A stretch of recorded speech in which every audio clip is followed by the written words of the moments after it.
Both. But I think it's more about how dangerous hysteria is.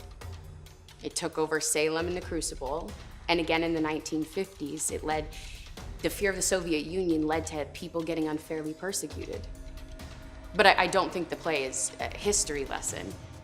I think it's to warn us how dangerous hysteria is and not to let it take over again. I think it's the Puritan Society of Salem, which is a theocracy.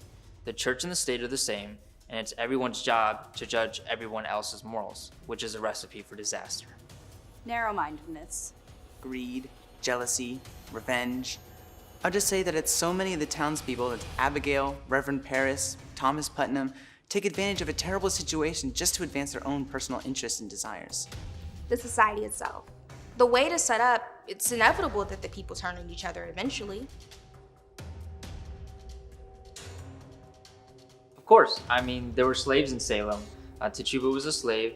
She was also a woman, though, and the women in Salem basically exist to have babies and serve the men. Right. I mean, Abigail had her faults too, but you have to take into account how badly she got treated as a servant for the Proctors. I mean, she was an innocent girl, and John had an affair with her. Yeah, creepy. And then when Elizabeth Proctor finds out about the affair, she boots Abigail out of the household. So there's really no wonder that, she holds a grudge. He's a hero, but flawed in a classical sense. His biggest flaw is his affair with Abigail, but he's also very proud and stubborn. But he does die a hero's death when he refuses to confess to something he didn't do. A big message in this play is that if you let a corrupt system change you, you're beaten. But if you keep to your integrity, it's the system that loses.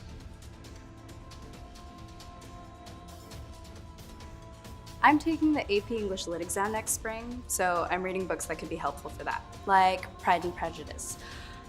If there's an essay question about class divisions or love and courtship, I'll be better prepared.